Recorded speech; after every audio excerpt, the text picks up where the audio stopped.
സ്ത്രീകളത്തുണ്ടെങ്കിൽ എഴുതി ചോദിക്കാൻ ശ്രദ്ധിക്കട്ടെ. പേപ്പറും പെന്നെ അവിടെ ഉണ്ടെന്നാണ് മനസ്സിലാക്കുന്നത്. കുറച്ച് ആൾക്കാർ നേരത്തെ എഴുതി ചോദിക്കാൻ തുടങ്ങിയിട്ടുണ്ട്. അതായിരിക്കും കൂടുതൽ നല്ലത്.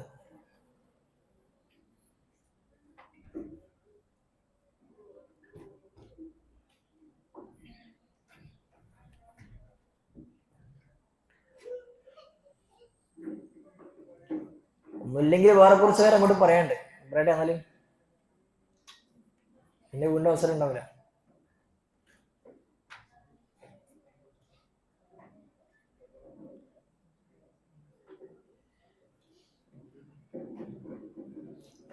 നേരത്തെ നിസ്കാരത്തിന്റെ ഗ്യാപ്പിൽ വന്നപ്പോൾ ഒരാൾ ചോദിച്ചിരുന്നു, റമദാനിന്റെ പകലിൽ കുളിച്ചാൽ നോമ്പ് മുറിയുമോ എന്നുള്ളത്.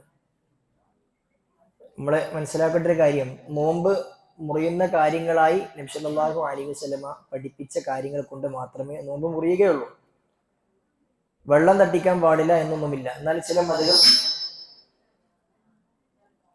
മദ്ഹബുകളിൽ അതേപോലെ തന്നെ ചില പണ്ഡിതന്മാരൊക്കെ പിന്നെ സൂര്യൻ മധ്യാഹ്നത്തിൽ തെറ്റിയതിന് ശേഷം പല്ല് തേക്കുന്നതും കുളിക്കുന്നതുമൊക്കെ കറാഹത്താണ് എന്ന് പറഞ്ഞ അഭിപ്രായങ്ങളൊക്കെ കാണാൻ വേണ്ടി കഴിയും. പക്ഷെ അത് അഭിപ്രായങ്ങൾ മാത്രമാണ്. അതിന് ഹദീസിൽ നിന്ന് ഖുർആനിൽ നിന്ന് അവർക്ക് തെളിവ് ഉദ്ധരിക്കാൻ വേണ്ടി കഴിഞ്ഞിട്ടില്ല. നബി സല്ലല്ലാഹു അലൈഹി വസല്ലമ നോമ്പ് ഉള്ള സമയങ്ങളിൽ പ്രവാചകൻ ക്ഷീണം മാറ്റാൻ വേണ്ടിയിട്ട് പലതും ചെയ്തിരുന്നു. തലയിലൂടെ വെള്ളം കോരി ഒഴിച്ചിരുന്നു, നനഞ്ഞ തുണി പുറത്തേക്ക് ഇട്ടിരുന്നു. അങ്ങനെയൊക്കെ ക്ഷീണം മാറ്റാനൊക്കെ പറ്റും. അത് പ്രവാചകൻ ചെയ്ത് കാണിച്ചിട്ടുണ്ട്. അതുകൊണ്ട് തന്നെ റമദാനിന്റെ പകലിൽ ഏത് സമയത്തും ഒരാൾക്ക് കുളിക്കൽ അനുവദനീയമാണ്. കുളിക്കുന്നത് കൊണ്ട് നോമ്പ് മുറിയുകയില്ല. വായിലൂടെയോ മൂക്കിലൂടെയോ വെള്ളം അകത്തേക്ക് പ്രവേശിച്ചാൽ മാത്രമാണ് നോമ്പ് മുറിയുക. അതല്ലാതെ കുളിക്കുക എന്നുള്ളത് നോമ്പ് മുറിച്ച് കളയുന്ന കാര്യമല്ല എന്ന് മനസ്സിലാക്കുക.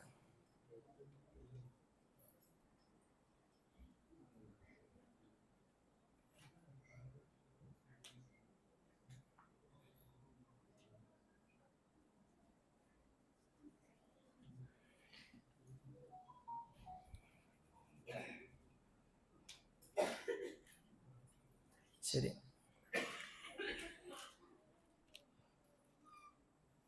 ആയിക്കോട്ടെ. ചോദ്യങ്ങൾ ഇല്ല എന്നാണ് മനസ്സിലാക്കണം. അങ്ങനെയാണെങ്കിൽ ബാക്കി കുറച്ച് കാര്യത്തിലേക്ക് പോവാണ്.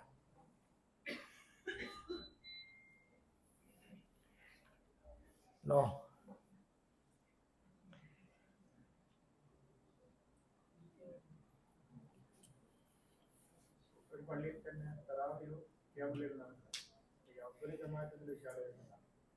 നേരത്തെ വിശാലമായി പറഞ്ഞു കഴിഞ്ഞു. രാത്രി നമസ്കാരത്തിന്റെ ഏറ്റവും ഉത്തമമായ സമയം അവസാനത്തെ 1/3. ആ സമയമാണ് ഏറ്റവും അഫ്ദൽ. ഒരാൾ ആ സമയത്ത് ജമാഅത്തെ നമസ്കരിക്കാൻ ആഗ്രഹിക്കുന്നുവെങ്കിൽ അയാൾക്കത് പ്രിഫർ ചെയ്യാം. റമദാൻ മാസത്തിൽ ഒരു ഇമാമിന്റെ പിന്നിൽ പരിപൂർണമായി നമസ്കരിച്ചാൽ അയാൾക്ക് രാത്രി മുഴുവൻ നിന്ന് നമസ്കരിച്ച് കൂലി കിട്ടും.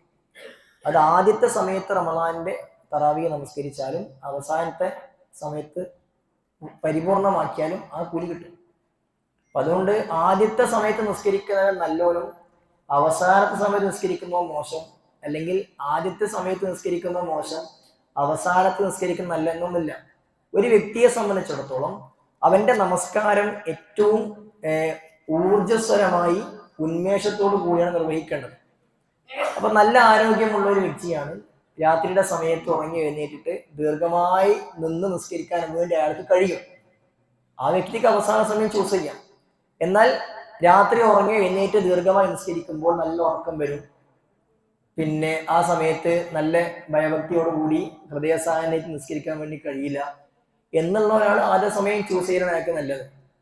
അപ്പൊ ഒരു വ്യക്തിക്ക് ഏത് സമയത്താണ് ഏറ്റവും നല്ലത് എന്നുള്ളതാണ് ശ്രദ്ധിക്കേണ്ടത്. അതല്ലാതെ ഇന്ന സമയത്ത് മാത്രമേ നിസ്കരിക്കാൻ പറ്റുള്ളൂ എന്നില്ല.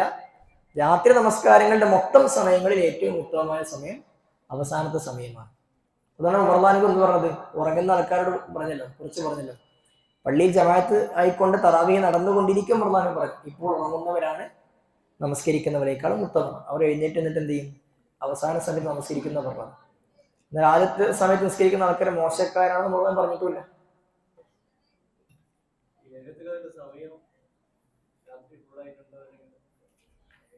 ലൈലത്തുൽ ഖദർ എന്ന് പറഞ്ഞാൽ സല്ലല്ലാഹു അലൈഹി വസല്ലമ പറഞ്ഞത് റസൂലുള്ളാഹി സ്വല്ലല്ലാഹു അലൈഹി വസല്ലം കാണിച്ചു കൊടുത്തിരുന്നു ലൈലത്തുൽ ഖദറിന്റെ സമയം. വിശുദ്ധ ഖുർആൻ ഇറങ്ങിയ ദിവസമാണല്ലോ ലൈലത്തുൽ ഖദർ എന്ന് പറഞ്ഞാൽ. ആ ഇറക്കം ഏതിറക്കാണ്? ഖുർആൻ എവിടെ ഇറങ്ങിയതാണ്? ലൈലത്തുൽ ഖദർ അറിയാം? അതെ, ലൈലത്തുൽ ഖദർ ആണ്. ലൈലത്തുൽ ഖദർ ഖുർആൻ ഇറങ്ങിയ രാവാണല്ലോ. ഇന്നാ അൻസൽനാഹു ഫീ ലൈലത്തുൽ ഖദർ എന്നുള്ള പറഞ്ഞു. അത് ഏത് രാവാണ്? ഖുർആൻ ഇറങ്ങിയത് റസൂൽ ഹിറാഖുവിൽ ഇറങ്ങിയ രാവാണോ? എന്നതല്ല കേട്ടോ. ഹിറാ ഗുഹയിൽ ഇറങ്ങിയത് എപ്പോഴാണെന്നുള്ളത് കണ്ടുപിടിക്കാൻ വലിയ പ്രയാസം അവർക്ക് ഉണ്ടായിരുന്നില്ല. റമദാൻ മാസത്തിലെ ലൈലത്തുൽ ഖദർ എന്നുള്ളത് അല്ലാഹു സുബ്ഹാനഹു വ തആല ലൗഹുൽ മഹ്ഫൂദിൽ നിന്ന് ഒന്നാം ആകാശത്തേക്ക് ഖുർആൻ പരിപൂർണമായും ഇറക്കിയ ആ രാവാണ് ലൈലത്തുൽ ഖദർ. അത് നമുക്ക് ആർക്കും അറിയില്ല. നബി സല്ലല്ലാഹു അലൈഹി വസല്ലം ഹിറാ ഗുഹയിൽ ഭജനയിരിക്കെ വഹി ഇറങ്ങിയത് ഇഖ്റ ബിസ്മി റബ്ബിക്കല്ലദീ ഖലഖ് എന്ന് തുടങ്ങുന്ന ആയത്ത് ഇറങ്ങിയത് ഏത് സമയത്താണെന്നുള്ളത് അവർക്ക് കണ്ടുപിടിക്കാനും ഓർത്തെടുക്കാനും വലിയ പ്രയാസമുള്ള കാര്യം ആയിരുന്നില്ല. ഒന്നാം ആകാശത്തേക്ക് പരിപൂർണമായി ഖുർആൻ ഇറങ്ങിയ രാവ് അള്ളാഹ്ക്ക് മാത്രമേ അറിയുള്ളൂ, വേറെ ആർക്കും അറിയില്ല. ആ രാവാണ് ലൈലത്തുൽ ഖദ്രി ഖൈറും മിൻ അൽഫി ശഹ്ർ എന്ന് പറഞ്ഞ 1000 മാസങ്ങളെക്കാൾ കൂലിയുണ്ട് എന്ന് പറയപ്പെട്ട മാസം, ദിവസം. അത് നബി സല്ലല്ലാഹു അലൈഹി വസല്ലം പറഞ്ഞു, പിന്നെ ഫൽതമിസുഹ ഫിൽ അശ്രിൽ അവാഖിർ മിൻ റമളാൻ, നിങ്ങൾ റമളാനിന്റെ അവസാനത്തെ 10 നിങ്ങൾ അതിനെ പ്രതീക്ഷിക്കുക എന്നൊരു ഹദീസിൽ. മറ്റൊരു ഹദീസിൽ നിങ്ങൾ ഒറ്റയിട്ട രാവിൽ നിങ്ങൾ അതിനെ പ്രതീക്ഷിക്കുക എന്ന് വന്നിട്ടുണ്ട്. മറ്റൊരു ഹദീസിൽ നിങ്ങൾ 23-നോ 25-നോ 27-നോ 29-നോ എന്ന റസൂൽ പ്രത്യേകം പറഞ്ഞതും കാണാൻ കഴിയും. വേറെ ഹദീസിൽ 25, 27 എന്നൊക്കെ വന്നിട്ടുണ്ട്. അപ്പൊ വ്യത്യസ്തങ്ങളായ റിവായത്തുകളിൽ ദിവസങ്ങളെ കുറിച്ച് പറഞ്ഞതിലൊക്കെ നമുക്ക് മനസ്സിലാകുന്ന കാര്യം ഒറ്റയിട്ട രാവിലാണ് എന്നതാണ് മനസ്സിലാകുന്ന ഒരു കാര്യം. അപ്പൊ ഒറ്റയിട്ട രാവിൽ തന്നെയായിരിക്കും ലൈലത്തുൽ ഖദർ. അത് രാവിന്റെ പ്രത്യേകതയാണ്. രാവെന്ന് പറഞ്ഞാൽ സൂര്യൻ അസ്തമിച്ച അഥവാ മഗ്‌രിബിന്റെ ബാങ്ക് കൊടുത്ത ആ സമയം മുതൽ സൂര്യൻ ഉദിക്കുന്ന സുബഹിന്റെ സമയം അവസാനിക്കും വരെയുള്ള സമയമാണ് ലൈലെന്നാണല്ലോ. പകലിൽ അതിന്റെ കൂലിയില്ല, രാവാണ് അവിടുത്തെ പ്രത്യേകത. ലൈലത്തുൽ ഖദറിന്റെ രാവും അതേപോലെ തന്നെ അറഫയുടെ ദിവസത്തെയും പണ്ഡിതന്മാർ വേർതിരിക്കാറുള്ളത് അറഫാ ദിനത്തിന്റെ പകലിലാണ് പ്രത്യേകത, ലൈലത്തുൽ ഖദറിന്റെ രാവിലാണ് പ്രത്യേകത എന്നാണ്. ഇപ്പൊ രാത്രിയാണ്, അതുകൊണ്ട് റസൂൽ ഇത് രാത്രി ഉറക്കം ഒഴിച്ച് അതിനെ പ്രതീക്ഷിച്ചുകൊണ്ട് ഇബാദത്ത് എടുത്തത്. അപ്പൊ അവർ രാത്രി ഉറക്കം ഒഴിക്കുമ്പോൾ രാവിലെ അതിന് ഉപഘടകമായിട്ട് ക്ഷീണം മാറ്റാൻ വേണ്ടി കുറച്ചവർ ഉറങ്ങുമായിരുന്നു. അപ്പൊ രാവാണ്. പിന്നെ ലൈലത്തുൽ ഖദറിന്റെ ഒരു നിമിഷം പോലും നഷ്ടപ്പെടാൻ പാടില്ല എന്നുള്ളത് കൊണ്ടാണ് റസൂൽ സല്ലല്ലാഹു അലൈഹി വസല്ലം റമളാന്റെ അവസാനത്തെ 10 പരിപൂർണമായും ഇഅ്തികാഫിരുന്നത്. 21-ന്റെ അന്ന് രാത്രിയിൽ പ്രവേശിച്ചാൽ പിന്നെ മാസപ്പിറവി ദൃശ്യമായാണ് പ്രവാചകൻ ഇഅ്തികാഫിൽ നിന്ന് പുറത്തേക്ക് ഇറങ്ങേണ്ടത്. ഒരു നിമിഷം പോലും നഷ്ടപ്പെടരുത് എന്നുള്ളത് കൊണ്ടാണ് വിവാദത്തിൽ ധാരാളമായിട്ട് മുഴുകുകയാണ് ആ സമയത്ത് ചെയ്യേണ്ടത്. നമ്മുടെ നാട്ടിലൊക്കെ ലൈലത്തുൽ ഖദറിനെ പ്രതീക്ഷിച്ചുകൊണ്ട് ഇഅ്തികാഫ് ഇരിക്കുക എന്നുള്ളത് പിന്നെ കടത്തിക്കാഫാണ് കൂടുതൽ ഉണ്ടാകല്. കുറേ സമയം ഉറങ്ങും, കുറച്ച് സമയമാണ് ആ എണീക്കുക. നിസ്കാരത്തിന്റെ സമയത്ത് മാത്രം എണീച്ചിട്ട് നിസ്കരിക്കുന്ന ഒരവസ്ഥ. അതല്ല, രാവിലെ പരിപൂർണമായോ അല്ലെങ്കിൽ സാധ്യമാകുന്ന അത്രയോ ഖുർആൻ ഓതിക്കൊണ്ടും ദിക്റിലായിക്കൊണ്ടും പ്രാർത്ഥനയിലൊക്കെ രാവിലെ ലൈലത്തുൽ ഖദറിനെ പ്രതീക്ഷിച്ചു കൊണ്ടാണ് നമ്മൾ കഴിയേണ്ടത്. പിന്നെ ആ ലൈലത്തുൽ ഖദർ അതിന് ചില അടയാളങ്ങൾ റസൂൽ സല്ലല്ലാഹു അലൈഹി വസല്ലം പറഞ്ഞിട്ടുണ്ട്. ലൈലത്തുൽ ഖദർ സംഭവിച്ച പിറ്റേന്ന് രാവിലെ സൂര്യൻ കിരണങ്ങളില്ലാതെയാണ് ഉദിച്ചുയരുക എന്ന് പ്രവാചകൻ സല്ലല്ലാഹു അലൈഹി വസല്ലം പഠിപ്പിച്ചിട്ടുണ്ട്. സൂര്യന്റെ കിരണങ്ങൾ പ്രകടമാകാതെ തെളിഞ്ഞ രൂപത്തിലായിരിക്കും അന്ന് ഉദിക്കുക. അത് പിറ്റേന്ന് രാവിലെ ഉണ്ടാവുള്ളൂ, അപ്പോഴും രാത്രി മനസ്സിലാവില്ല. പിന്നെ 27-ന്റെ അന്നാണ് എന്ന്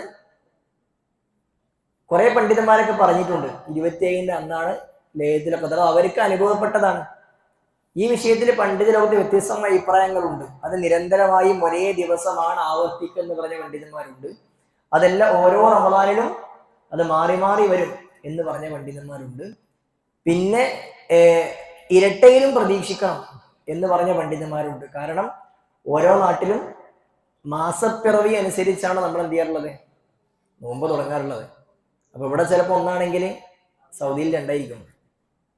അപ്പോ സൗദിയിലത്തെ ഒറ്റയാണോ ഇവിടത്തെ ഒറ്റയാണോ അതൊക്കെ പണ്ഡിതരുടെ ചർച്ചയുള്ള വിഷയമാണ്. അപ്പൊ അതുകൊണ്ട് നമ്മൾ രണ്ടും ഇരിക്കുക. നമ്മളവിടെ കുറച്ച് ആൾക്കാർ ഒറ്റയായിട്ട് രാത്രി മാത്രം ഇഅ്തികാഫ് ആൾക്കാരുണ്ട്. 27-ന്റെ അന്ന് ഭയങ്കര തിരക്കായിരിക്കും, പള്ളിയിൽ കാല് കുത്താൻ സ്ഥലം ഉണ്ടാവില്ല. ഉറപ്പിച്ച് വന്നാണ് 27-ന്റെ അന്ന്. അങ്ങനൊന്നും ഇല്ല, അത് എപ്പോഴാണ് നമുക്കല്ല. അത് റസൂൽ പറഞ്ഞ് 10 ദിവസം ഇഅ്തികാഫ് ഇരിക്കാനാണ്. ഇപ്പൊ സൗദിയത്തെ ഒറ്റയാണോ ഇവിടുത്തെ ഒറ്റ നമുക്കറിയില്ല, അള്ളാഹ്ക്കേ അറിയുള്ളൂ. അതുകൊണ്ട് 10 ദിവസവും എഴുത്തിക്കാഫിൽ ഒരേ പ്രാധാന്യത്തിൽ എഴുത്തിക്കാഫിൽ നമ്മൾ ഇരിക്കുക എന്നുള്ളതാണ് ഈ ലൈലത്തുൽ പ്രതീക്ഷിച്ചുകൊണ്ട് ചെയ്യേണ്ടത്. അല്ലാഹു അലം.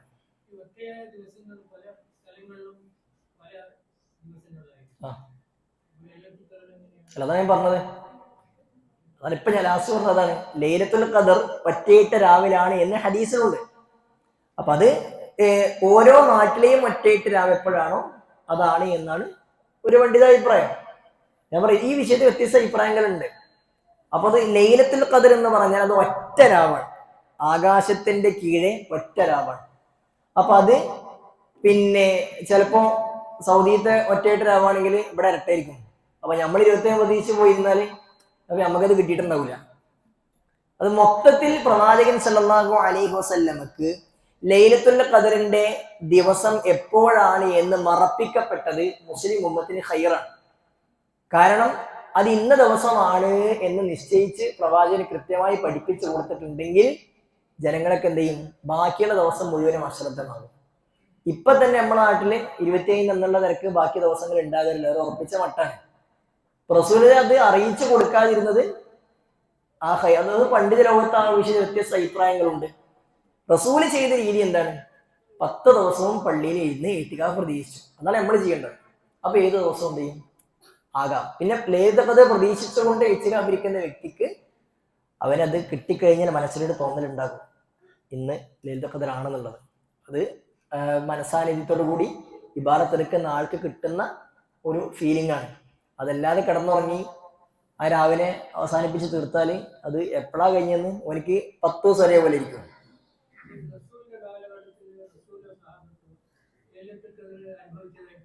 ഉണ്ട് 27 കിട്ടിയെന്ന് പറഞ്ഞ പണ്ഡിതന്മാര് കുറെ ഉണ്ട്. 25 എന്ന് പറഞ്ഞ ആൾക്കാരുണ്ട്, അവർക്ക് കിട്ടിയത്. അത് കഴിഞ്ഞാലേ അറിയുള്ളൂ. എല്ലാ വർഷവും ഒരേ ദിവസമാണോ അതെല്ലാം മാറി മാറി വരുന്ന ദിവസങ്ങളാണ് വ്യത്യസ്തമായ അഭിപ്രായം പറഞ്ഞത് പണ്ഡിതന്മാർ. അതുകൊണ്ടാണ് നമുക്ക് ഉറപ്പിച്ച് പറയാൻ പറ്റുന്ന കാര്യം രണ്ടെണ്ണേ ഉള്ളൂ. ഒന്ന് അവസാനത്തെ 10-ലാണ്, 2 ഒറ്റയിട്ട രാവിലാണ്. അപ്പൊ നമ്മളത് പ്രതീക്ഷിച്ചിട്ട് എന്ത് ചെയ്യുക, അവസാനത്തെ 10 ഫുള്ള് പള്ളിയിൽ ഹയാത്താക്കുക, രാവും പകലും. 21-ന്റെ അന്ന് അതിന് മുമ്പ് ബിസിനസ്സൊക്കെ നമ്മൾ ഏകദേശമൊക്കെ സെറ്റിലാക്കുക. പെരുന്നാളിന്റെ ഡ്രസ്സൊക്കെ അതിന് മുമ്പേ വീട്ടുകാർക്കൊക്കെ എടുക്കുക. എന്നിട്ട് കുടുംബത്തെല്ലാവരും കൂടി പള്ളിയിലേക്ക് എത്തുക. എല്ലാവരും പള്ളിയിൽ എത്തുന്നുണ്ടെങ്കിൽ അത്താഴവും നോമ്പ് പറയും രാത്രി ഭക്ഷണമൊക്കെ കമ്മിറ്റിക്കാരെ ഏൽപ്പിച്ചാൽ മതി, അത് ഓര് ചെയ്തുതരും. എല്ലാരും കൂടി പള്ളി വന്നാൽ മതി. നമ്മളങ്ങനെ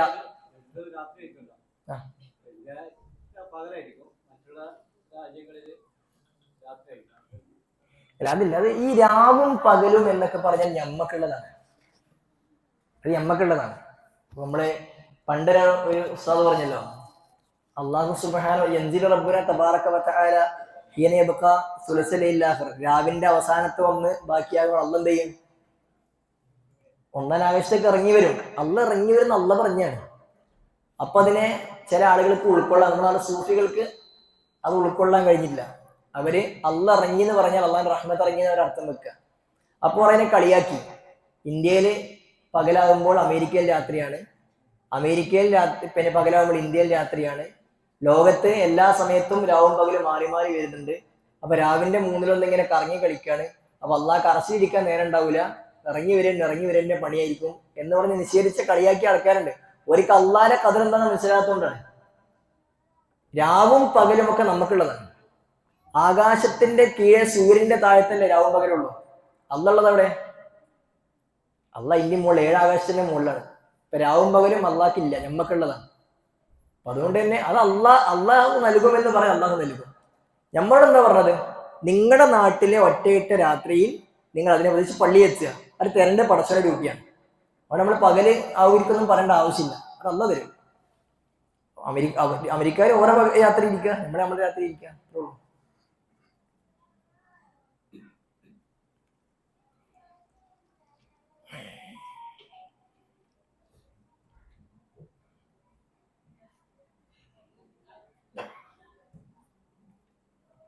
പക്ഷെ വേറൊന്നില്ലെങ്കിൽ നമുക്ക് അടുത്ത ഒന്നുകൂടി ഉണ്ട്.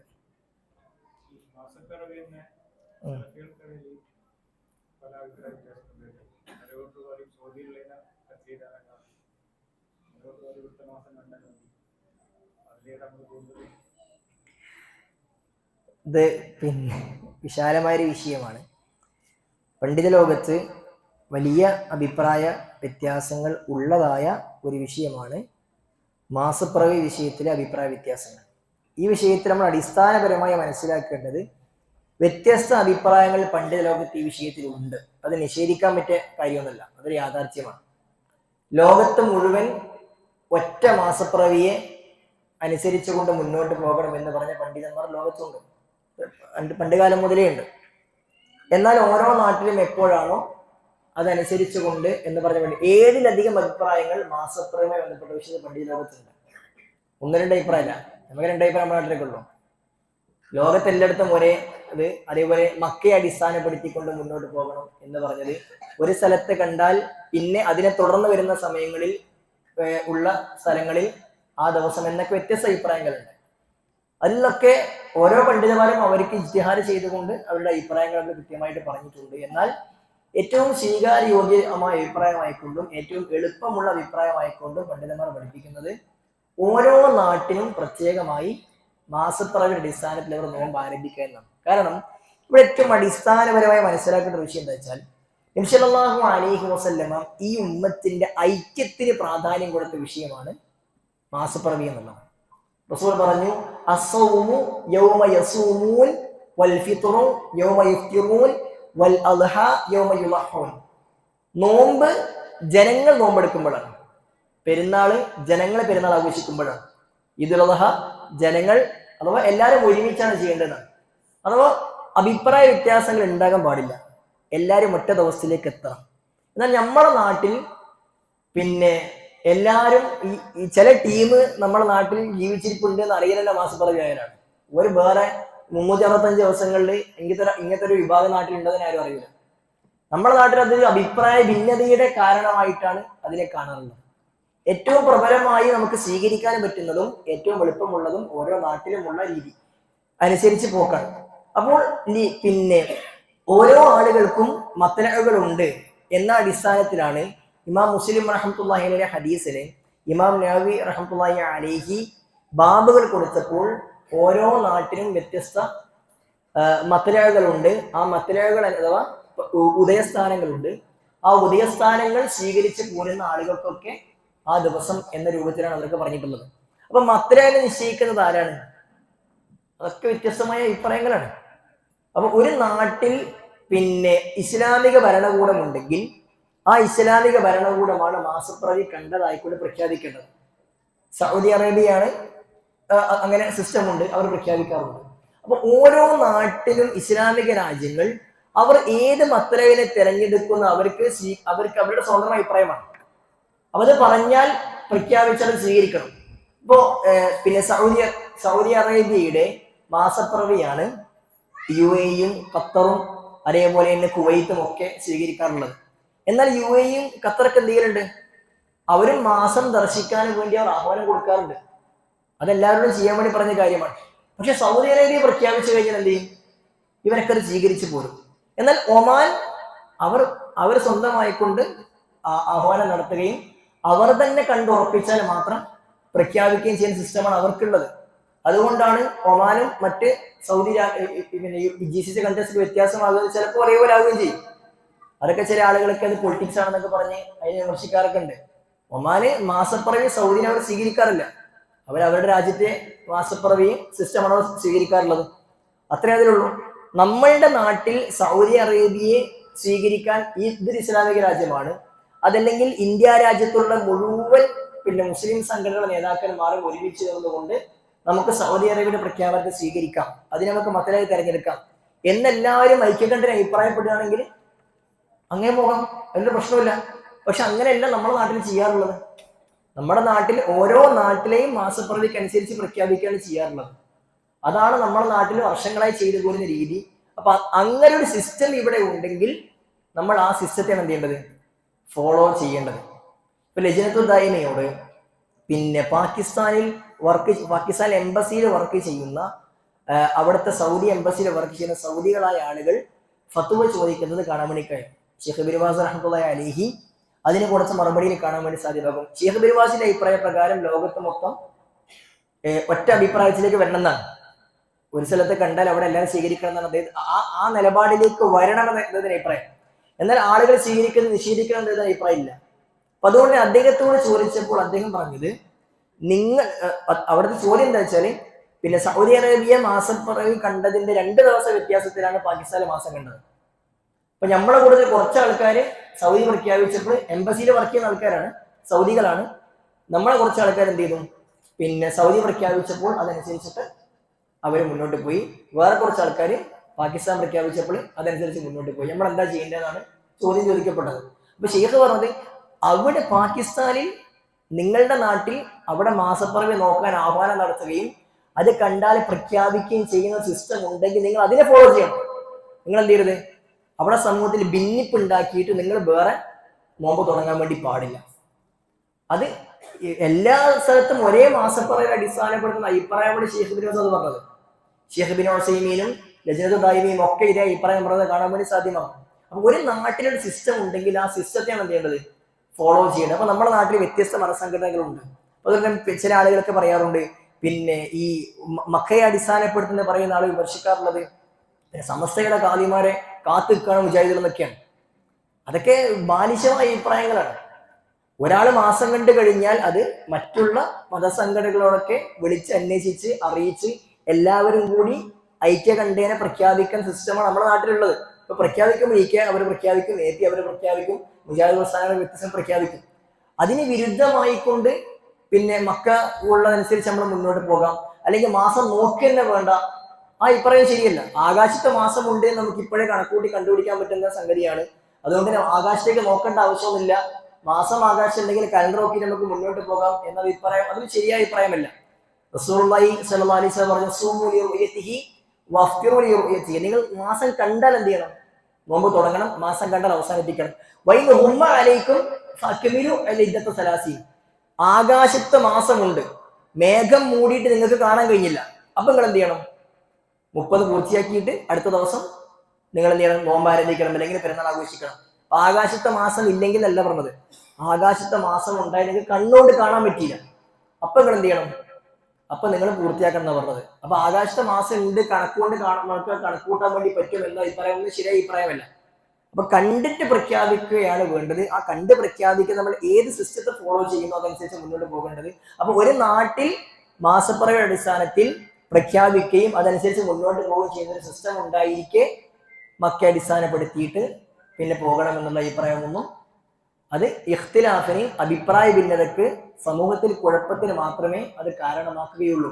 എന്നാൽ കുറച്ച് ആൾക്കാർ മാത്രം, ഒരു 10-15 ആൾക്കാർ പെരുന്നാൾ ആഘോഷിക്കുക, അവർ ഈദ്ഗാഹ് നടത്തുക, ബാക്കിയുള്ള ആൾക്കാരൊക്കെ വേറെ ദിവസം ആഘോഷിക്കുക, വേറെ കുറച്ച് ടീം പിന്നെ ന്യൂമൂൺ അടിസ്ഥാനമാക്കിയിട്ട് 2 ദിവസം കഴിഞ്ഞിട്ട് അപ്പുറം ആഘോഷിക്കുക. എന്നിട്ട് ആകെ കൂടി 5-13 ആൾക്കാരുള്ളൊരു സ്ഥലത്ത് 3 പെരുന്നാൾ പറഞ്ഞാൽ ശരിയല്ല. മുസ്ലിം ഉമ്മത്തിന് ഐക്യത്തിന് വേണ്ടി പഠിപ്പിച്ച വിഷയമാണ്. എന്നിട്ട് ബാക്കിയുള്ള ആളുകൾക്ക് ഒരു ചിരിക്കാനും കളിയാക്കാനും ഒക്കെയുള്ള ഒരു സംഗതിയാക്കി മാറ്റേണ്ട വിഷയമല്ല ഇത്. അപ്പൊ അത് വ്യത്യസ്ത അഭിപ്രായങ്ങളുണ്ട്. അതിൽ ഏറ്റവും നല്ല അഭിപ്രായം അള്ളാഹു ആലം ഓരോ നാട്ടിലും മക്കളനുസരിച്ച് മുന്നോട്ട് പോകലാണ്. ഇനി അത് സൗദിയെ അംഗീകരിക്കാൻ ഇനി ഇന്ത്യ മൊത്തം വേണ്ട, കേരളത്തിലെ മൊത്തം മുസ്ലിം സംഘടന തീരുമാനിച്ചാലും എന്ത് ചെയ്യാം, അങ്ങനെ പോകാം. പക്ഷെ അങ്ങനെ ചെയ്യാറില്ല. ഇവിടുത്തെ സിസ്റ്റം ഓരോ മാസപ്പിറവി കണ്ടിട്ട് മുന്നോട്ട് പോകുക എന്നുള്ളത് പ്രഖ്യാപിക്കാനുള്ള സിസ്റ്റമാണ് നമ്മുടെ നാട്ടിൽ സ്വീകരിച്ചു പോരുന്ന രീതി. അതുകൊണ്ട് അങ്ങനെ പോക്കാണ് നല്ലത്. അള്ളാഹു ആലം. അത് വിശാലമായൊരു വിഷയമാണ്. അത് ആ വിഷയത്തിൽ പിന്നെ വിസ്ഡം ബുക്സ് ഒരു പുസ്തകം തന്നെ പുറത്തിറക്കിയിട്ടുണ്ട്. അത് വായിച്ചാൽ ആ വിഷയത്തിൽ കുറെ തുറവ് കിട്ടും ഇൻഷാ അല്ലാഹ്. അങ്ങനെയാണെങ്കിൽ അവസാനിപ്പിക്കാം. ഫോണിൽ ചാർജില്ല. ശരി, പിന്നെ നോമ്പുമായി ബന്ധപ്പെട്ട് നമ്മൾ റമദാൻ മാസം എന്ന് പറഞ്ഞാൽ നമ്മൾ എന്ത് ചെയ്യണം, പിന്നെ ചോദ്യം എഴുതി കിട്ടിയ മനഃപൂർവ്വം നോമ്പ് ഒഴിവാക്കിയാൽ അദ്ദേഹത്തിൻ്റെ മുമ്പെടുത്ത്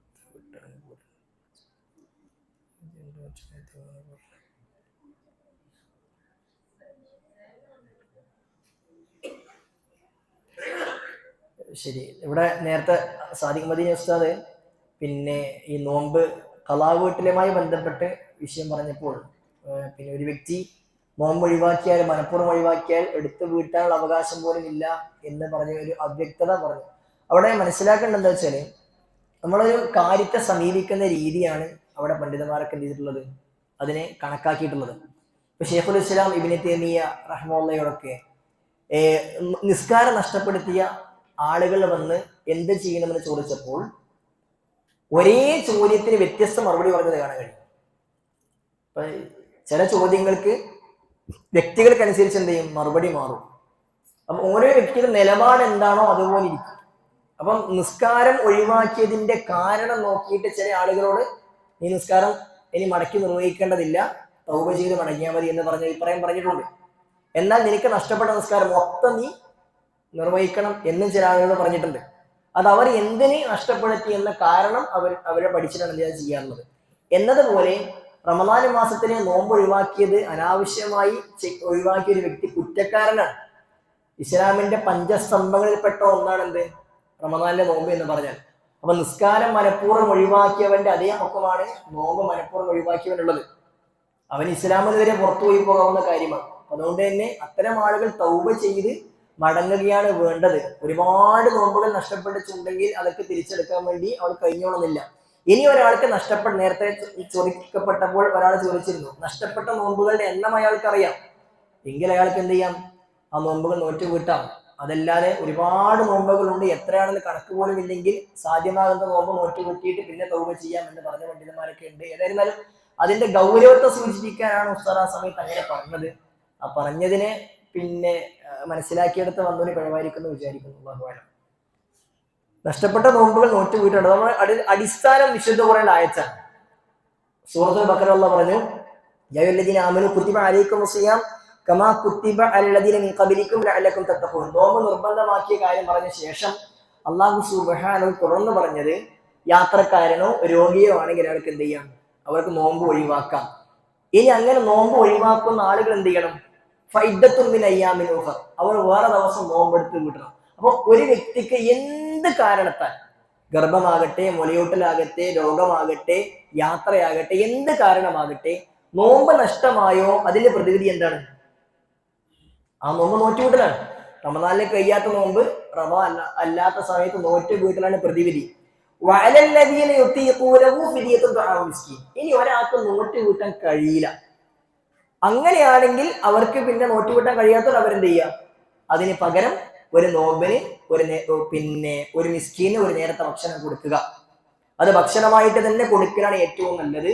അനസ് റളിയല്ലാഹു അൻഹു ഒക്കെ അദ്ദേഹത്തിന്റെ വാർദ്ധക്യ സമയത്ത് റമദാൻ കഴിഞ്ഞാൽ 30 മിസ്കീനുകൾ ഒരുമിച്ചിരുത്തിയിട്ട് അവർക്ക് വിഭവസമൃദ്ധമായ സദ്യ കൊടുക്കാനാണ് ചെയ്യാറുണ്ടായിരുന്നത്.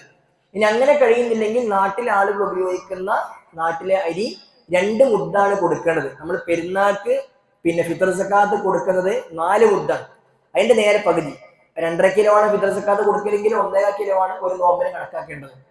അത് 4 മുദ്ദ് എന്ന് പറഞ്ഞാല് കൈ കൊണ്ട് കോരുന്ന 4 കോരിയാണ്. 2 കൈ കൊണ്ട് കോരി കിട്ടുന്നത് എത്രയാണോ അത്ര, അതാണ് ഒരു നോമ്പിന് പകരമായി കൊണ്ട് കൊടുക്കേണ്ടത്. നോമ്പ് നോറ്റ് വീട്ടാൻ കഴിയാത്ത ആൾക്കാരാണ്. അപ്പൊ അവരാണ് എന്ത് ചെയ്യേണ്ടത്, ഫിദിയ കൊടുക്കേണ്ടത്. അപ്പോ ഈ രണ്ടും കൂടി ഒന്നിനുണ്ടാവില്ല, രണ്ടും കൂടി ചെയ്യേണ്ട ആവശ്യമില്ല എന്നുള്ള അത് വിശദമായിട്ട് ആ കാര്യം പറഞ്ഞിരുന്നു. അപ്പൊ എന്ത് കാരണമായിരുന്നാലും നോമ്പ് ഒഴിവായോ അവർ ചെയ്യേണ്ടത് നോമ്പ് നോറ്റ് വീട്ടലാണ്. അത് വർഷം കഴിഞ്ഞാലും സാധ്യമാകുന്ന സമയത്ത്, അസുഖം എപ്പോഴാണ് ഭേദപ്പെടുന്നത് അപ്പോഴാണ് അവർ എന്ത് ചെയ്യേണ്ടത്, നോറ്റ് വീട്ടേണ്ടത്. നേരത്തെ ഗർഭിണിയെ കുറിച്ച് പറഞ്ഞു, ഗർഭകാലത്ത് നോമ്പ് ഒഴിവായി, പിന്നീട് മുലയൂട്ടുമ്പോൾ വീണ്ടും ഒഴിവായി, ആ മുലയൂട്ടൽ പ്രായം കഴിയുമ്പോൾ പിന്നെയും ഗർഭിണിയായി, അപ്പോൾ വീണ്ടും ഒഴിവായി. അങ്ങനെ ചിലപ്പോൾ 5 കൊല്ലം 6 കൊല്ലമൊക്കെ കഴിയുമ്പോഴേക്ക് ഈ 6 കൊല്ലത്തെ കുറെ നോമ്പുകൾ അവർക്ക് ബാക്കിയാവും. അവർ ആ സമയത്ത് നോറ്റ് കിട്ടിയാൽ മതി, കുറച്ച് നോറ്റ് കിട്ടിയാൽ മതി. ഇനി അങ്ങനെ 10-15 കൊല്ലത്തേക്കുള്ള നോമ്പൊക്കെ ആയി, അത് ഒരിക്കലും നോറ്റ് കൂട്ടാൻ കഴിയാൻ ഉറപ്പുണ്ടെങ്കിൽ അവരെന്ത് ചെയ്യട്ടെ, ഒരു ഫിദിയ കൊടുത്തോട്ടെ. അതല്ലെങ്കിൽ അവർ നോറ്റ് വീട്ടലാണ് അവർ ചെയ്യേണ്ടത്. അല്ലാഹു അഅലം. പിന്നെ സക്കാത്തുമായി ബന്ധപ്പെട്ട കാര്യം പറയാൻ പറഞ്ഞു, അത് വിശദമായും പറയേണ്ട മറ്റൊരു വിഷയമാണ്. അത് വിശാലമായി പറയാൻ വേണ്ടി കഴിയില്ല. ചുരുക്കി പറഞ്ഞാൽ സക്കാത്ത് നിർബന്ധമായൊരു കാര്യമാണ്. സക്കാത്ത് ഓരോന്നിനും നബി സല്ലല്ലാഹു അലൈഹി വസല്ലമ നിസാബ് നിശ്ചയിച്ചിട്ടുണ്ട്. എല്ലാ സാധനത്തിനും സക്കാത്ത് കൊടുക്കേണ്ട ആവശ്യമില്ല. അള്ളാഹു സുബ്ഹാനഹു വ തആല നിശ്ചയിച്ച് നൽകിയ ചില സംഗതികൾ, അത് അള്ളാഹു നിശ്ചയിച്ച അളവിന്റെ അപ്പുറത്തേക്ക് പോയാൽ ആണ് എന്ത് ചെയ്യേണ്ടത്, സക്കാത്ത് കൊടുക്കേണ്ടത്. അതേ ചില സംഗതികൾക്ക് 1 വർഷം കഴിഞ്ഞാണ് കൊടുക്കേണ്ടത്. ചില സംഗതികൾക്ക് ഒരു വർഷം കഴിയേണ്ട, കൃഷിയൊക്കെ ഒരു വർഷം കഴിയേണ്ട ആവശ്യമില്ല.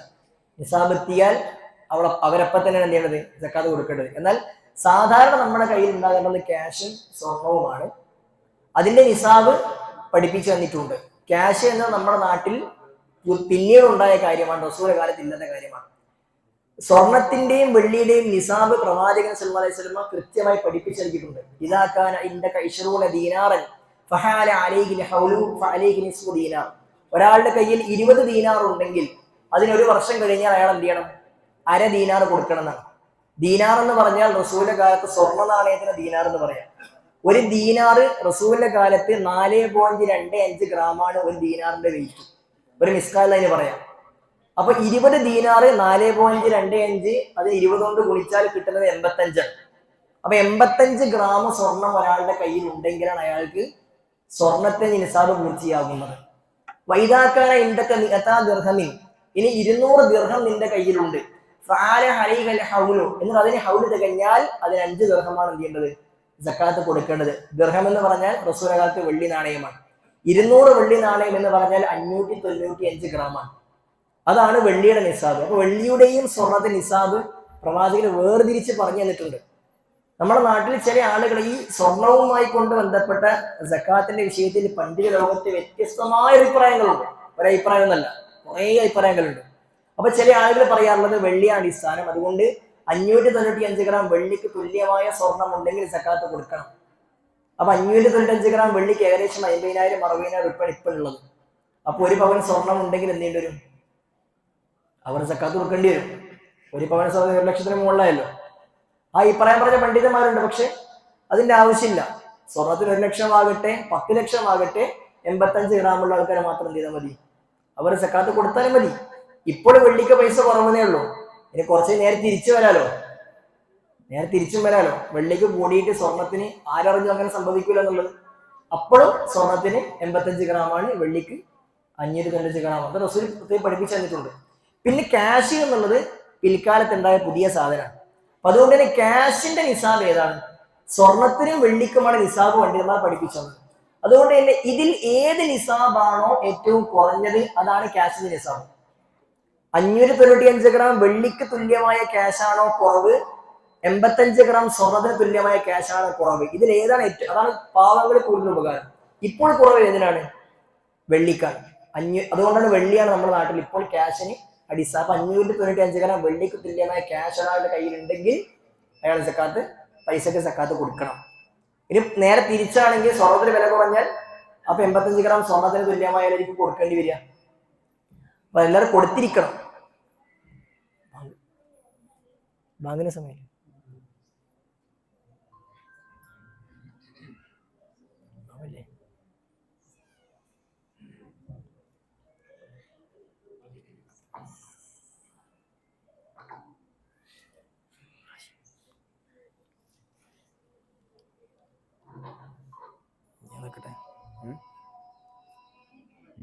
ഞാൻ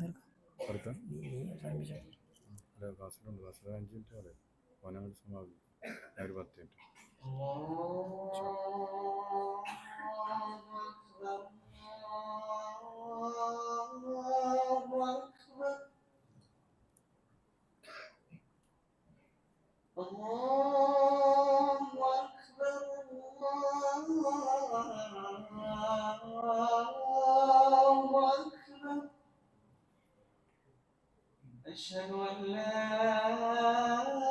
إله إلا الله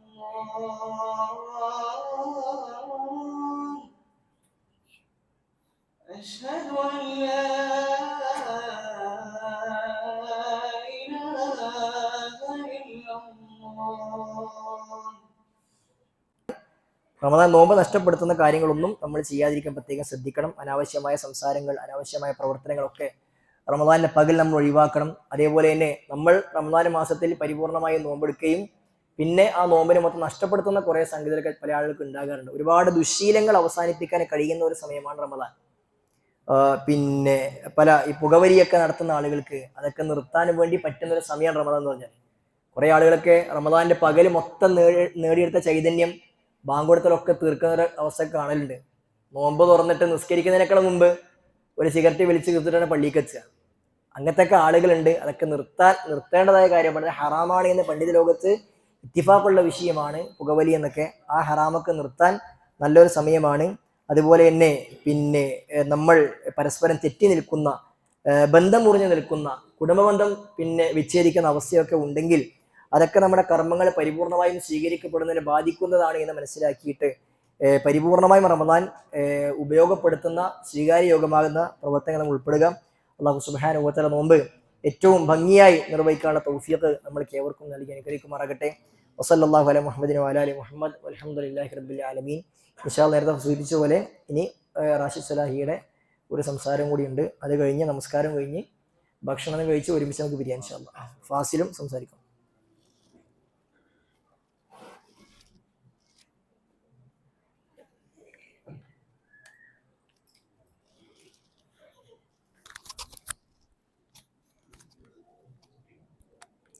അസ്സലാമു അലൈക്കും വറഹ്മത്തുള്ളാഹി. അൽഹംദുലില്ലാഹ് വസ്സലാത്തു വസ്സലാമു അലാ റസൂലില്ലാഹി വഅലാ ആലിഹി വസഹ്ബിഹി അജ്മഈൻ. അമ്മാ ബഅദ്. റബ്ബി ഇശ്റഹ് ലി സദ്രി വയസ്സിർ ലി അംരി വഹ്ലുൽ ഉഖ്ദത മിൻ ലിസാനി യഫ്ഖഹു ഖൗലി. പ്രിയമുള്ള സഹോദരങ്ങളെ, സഹോദരിമാരെ, വളരെ ചുരുക്കി ചില പോയിന്റുകളാക്കി വളരെ ചെറിയ മിനിറ്റുകൾ കൊണ്ട് ചില കാര്യങ്ങൾ നിങ്ങളുടെ ശ്രദ്ധയിലേക്ക് കൊണ്ടുവരാനാണ് ഉദ്ദേശിക്കുന്നത്. നമ്മളിവിടെ കുറേ ചോദ്യങ്ങൾ ഉത്തരങ്ങളൊക്കെ കേട്ടു. നമ്മുടെ റമദാൻ എന്ന് പറയുന്നത് നമ്മുടെ ജീവിതത്തിൽ ഏറ്റവും നിർണായകമായ ഒരു സമയമാണ്. നമ്മുടെ ജീവിതത്തിൽ, മരണാനന്തര ജീവിതത്തിലേക്ക് ധാരാളം സൽക്കർമ്മങ്ങൾ വാരിക്കൂട്ടാനുള്ള ഒരു സന്ദർഭമാണ്. എന്നാൽ നമ്മൾ പലപ്പോഴും ഭൗതികമായ കാര്യങ്ങൾക്ക് നല്ല പ്ലാനിങ്ങുകൾ, ഒരുക്കങ്ങൾ നടത്താറുണ്ട്. ഇവിടെ നമുക്ക് പരിശുദ്ധ റമദാൻ വളരെ പ്രൊഡക്റ്റീവായി, ഫലപ്രദമായി ഉപയോഗപ്പെടുത്താനുള്ള ഒരു പ്ലാനിങ് ഇൻഷാ അല്ലാഹ് നമുക്ക് വേണം. അതിന് നമ്മൾ ചെയ്യേണ്ടത് ഇൻഷാ അല്ലാഹ്, നമ്മൾ ഇനി റമദാനിൽ ഒരു 3 ആഴ്ച മാത്രമേ നമ്മുടെ മുന്നിലുള്ളൂ. അപ്പോൾ നമ്മൾ വീട്ടിൽ പോയി എന്ത് ചെയ്യുക, ഒരു വെള്ള പേപ്പർ എടുത്ത് നമുക്ക് നമ്മുടെ റമദാൻ പ്ലാൻ എന്താണ്, റമദാൻ ഒരു കലണ്ടർ നമ്മൾ ഉണ്ടാക്കണം. നമുക്ക് ഓരോരുത്തർക്കും നമ്മുടെ കുടുംബത്തിന് ഒരു റമദാനിൽ ഒരു ടൈം ഷെഡ്യൂൾ നമ്മൾ ഉണ്ടാക്കണം. ഓരോ കാര്യത്തിനും നമ്മൾ ഭൗതികമായ എന്തൊക്കെ കാര്യത്തിന് നമ്മൾ പിന്നെ കൂടിയാലോചനകളും പ്ലാനിങ്ങുകളും ചർച്ചകളും നടത്തുന്നുണ്ട്. പക്ഷെ ഈ നമ്മുടെ സ്വർഗം ലഭിക്കുന്ന ഒരു വലിയ നന്മ നമ്മുടെ മുന്നിൽ എത്തി നിൽക്കുകയാണ്. അപ്പോൾ നമ്മളൊരു വെള്ള പേപ്പർ എടുത്ത് നമ്മൾ ചെയ്യേണ്ടത് എന്താണെന്ന് വെച്ചാൽ, നമ്മളൊന്ന് ശാന്തമായി ഇരുന്ന് റമദാനിന് കുറച്ച് മുമ്പ് നമ്മൾ ചെയ്യേണ്ടത്, ഒന്ന് നമുക്ക് ഖുർആനുമായി ബന്ധപ്പെട്ട് നമ്മുടെ പ്ലാൻ എന്താണ്. അപ്പോൾ നമുക്കൊരു ടാർഗറ്റ് നിശ്ചയിച്ചാലേ നമുക്ക് ആ ലക്ഷ്യത്തിലേക്ക് എത്തുള്ളൂ. അപ്പോൾ നമ്മൾ ആദ്യം തീരുമാനിക്കുന്നത് ഖുർആനുമായി ബന്ധപ്പെട്ട് ഖുർആൻ എത്ര തവണ ഖത്തം തീർക്കും എന്നതാണ് നമ്മുടെ പ്ലാൻ. അപ്പോൾ നമ്മളൊരു എണ്ണം നമ്മൾ എഴുതണം. നമ്മുടെ ഒരു ജീവിത ശൈലിയൊക്കെ വെച്ച് ഒരു നല്ല എണ്ണം, എത്ര വട്ടം ഞാൻ ഖത്തം തീർക്കും. ഇപ്പം ഇമാം ഷാഫിഈ റഹിമഹുള്ളയെ പോലെയുള്ള പണ്ഡിതന്മാർ 60 തവണ റമദാനിൽ ഖത്തം തീർത്തു എന്നൊക്കെയുള്ള ശരിയായ റിപ്പോർട്ടുകൾ നമ്മുടെ മുന്നിലുണ്ട്. അപ്പോൾ നമുക്ക് ഒരു തവണ ഖത്തം തീർക്കണമെങ്കിൽ ഒരു ദിവസം ഒരു ജുസ് ഓതിയാൽ മതി. ഒരു ജുസ് ഏകദേശം എത്ര പേജാണ്? ഒരു 20 പേജാണ്. അപ്പോൾ ഒരാൾ 3 ഖത്തം തീർക്കാനാണ് പ്ലാൻ ചെയ്തതെങ്കിൽ റമദാൻ 1 നോമ്പ് തുറക്കുമ്പോൾ ഒരു ദിനം പൂർത്തിയാകുമ്പോൾ അയാൾ ഖുർആനിൽ നിന്ന് എത്ര പേജ് ഓതണം? 3 ഖത്തം തീരണം അയാൾക്ക്. അപ്പൊ എത്ര ഓതണം? 60 പേജ് ഓതണം. അപ്പൊ അയാളുടെ, നമ്മൾ പറയുന്ന ഈ വൈറ്റ് പേപ്പറിൽ നമ്മൾ വരച്ച പ്ലാൻ എന്ത് ചെയ്യാണ്? നമ്മളത് ഓഡിറ്റ് ചെയ്യണം, ഓരോ ദിവസവും ഓഡിറ്റ് ചെയ്യണം. അപ്പോൾ റമദാൻ 1 തുറക്കുമ്പോൾ 60 പേജ് എത്തുക. നമ്മൾ അടയാളം ഇങ്ങനെ നോക്കാം, 60 പേജ് എത്തുക. അപ്പൊ 60 പേജ് എത്തില്ല, നമ്മുടെ പ്ലാനിൽ നമ്മൾ വെച്ച ടാർഗറ്റിലേക്ക് നമ്മൾ എത്തുന്നില്ല. അപ്പൊ ഈ 60-നെ തന്നെ നമുക്ക് വേണമെങ്കിൽ എന്ത് ചെയ്യാം, 5 വക്കത്തിലേക്ക് അതിനെ ഡിവൈഡ് ചെയ്യാം. അപ്പൊ പേജിന്റെ എണ്ണം കുറയും. 60-നെ 5 കൊണ്ട് ഹരിച്ചാൽ മതി. ഇനി 40, 2 ഖത്തമാണ്, 40 പേജിനെ 5 ആയിട്ട് മാറ്റുക. ഈ 5 വക്കത്തിലേക്ക് മാറ്റുക. ഒരു പേജ് ഓതാൻ നമുക്ക് എത്ര സമയമാണ്? ഒരു 2 മിനിറ്റിന്റെയും 3 മിനിറ്റിന്റെ ഇടയിൽ മതി. അപ്പോൾ ഒരു 20 പേജ് ഓതാൻ നമുക്ക് 40 മിനിറ്റ് 50 മിനിറ്റോ മതി. അത് ഓരോ വക്കത്തിനും നമ്മളൊരു 5 മിനിറ്റോ 10 മിനിറ്റോ കണ്ടോക്കെ. സുബൈക്ക്, അത്തായത്തിനും ആ സമയത്ത്, സുബൈക്ക് ശേഷം, ളുഹറിന് മുമ്പോ ശേഷമായിട്ട് ഒരു 10 മിനിറ്റ്. ഇങ്ങനെ നമ്മളൊരു ക്രമീകരണം നടത്തിയാൽ നമുക്ക് എന്ത് ചെയ്യും? ഖുർആൻ ഖത്തം തീർക്കുന്നതിൽ വലിയ ഒരെണ്ണത്തിലേക്ക്.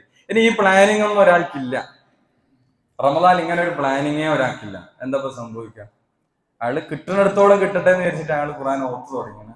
ചിലപ്പോൾ ഒരു ഖത്തം വരെ എന്ത് ചെയ്യൂല, അവസാനത്തെ 10 നോക്കുമ്പോൾ അയാൾ ചിലപ്പോൾ അൽക്കഫനെ കഴിഞ്ഞിട്ടില്ല, ഇങ്ങനെ വയന്നിങ്ങനെ സ്ലോ ആയിട്ട് പോവുകയാണ്. അപ്പൊ നമ്മളൊരു പ്ലാനിങ് വരച്ചാൽ ആ പ്ലാനിങ്ങിലേക്ക് നമുക്ക് എന്ത് ചെയ്യാൻ പറ്റും, എത്താൻ പറ്റും. അപ്പൊ ഖുർആനുമായി ബന്ധപ്പെട്ട ഒരു പ്ലാന് പാരായണമാണ്.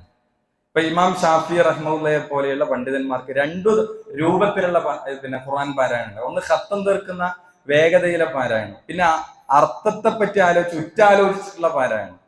പിന്നെ രണ്ടാമത്തെ പ്ലാൻ നമ്മളെ മനപ്പാടാണ്, ഹിഫ്ള്. നമ്മളിപ്പോ മദ്രസേന്നൊക്കെ പഠിച്ചു മറന്ന ഹിഫ്ളുണ്ട്, അതൊന്ന് പൊടി തട്ടി എടുക്കുക.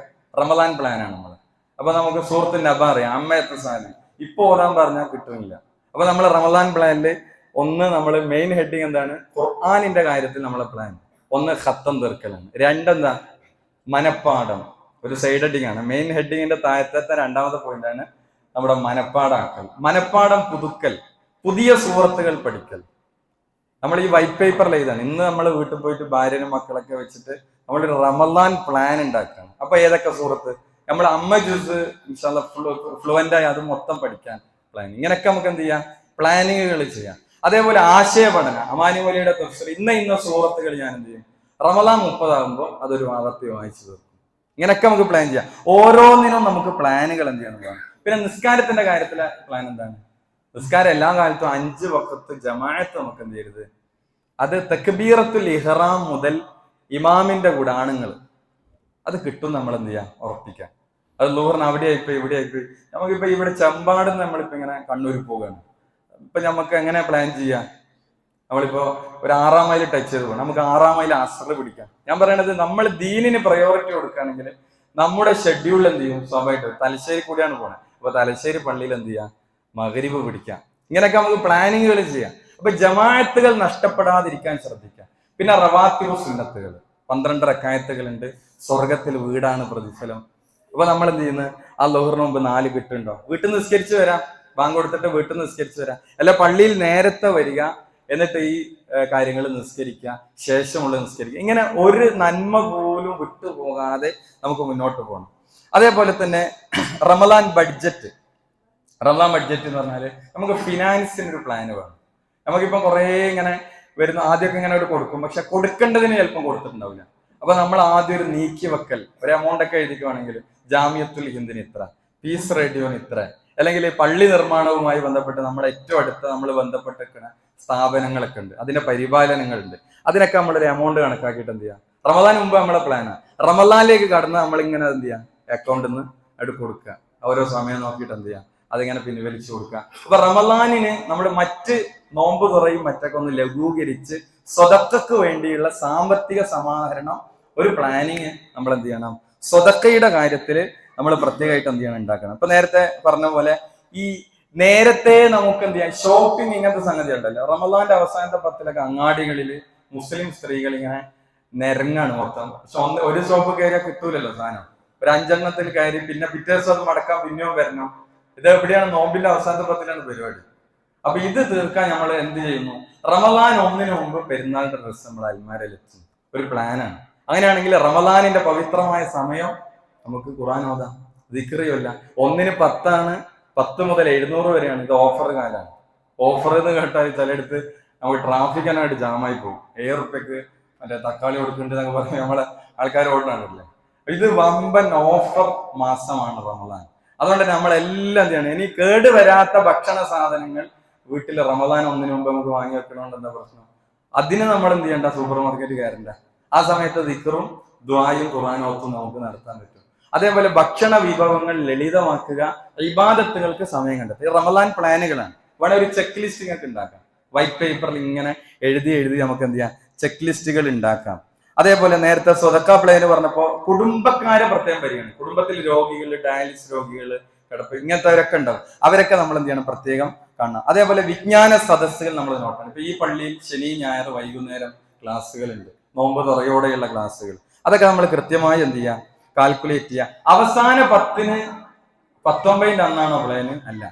നല്ല തിരക്ക് പിടിച്ച ഒരു ടെക്സ്റ്റൈൽസിൽ ജോലി ചെയ്യുന്ന അയാൾ അവസാനത്തെ 19 അന്ന് പ്ലാൻ ചെയ്താൽ അയാൾക്ക് ഇത്തികാഫ് ഇരിക്കാൻ കഴിയില്ലെന്ന് ഉറപ്പല്ലേ. അപ്പൊ അയാൾ എന്ത് ചെയ്യാം, റമദാൻ വരുന്നതിന് മുമ്പ് ഒരു സ്റ്റാഫിനെ അധികം വെക്കുക അവസാനത്തെ 10. എന്നിട്ട് അയാൾ എന്ത് ചെയ്യാം, റമദാനിൽ മാത്രം വളരെ തിരക്ക് പിടിച്ച ജ്യൂസ് കട നടത്തുന്ന ചില ആളുകൾ, അവര് പിന്നെ ഒരിക്കൽ സംസാരിച്ചപ്പോൾ അദ്ദേഹം റമദാനിൽ ക്ലോസ് ആണ്.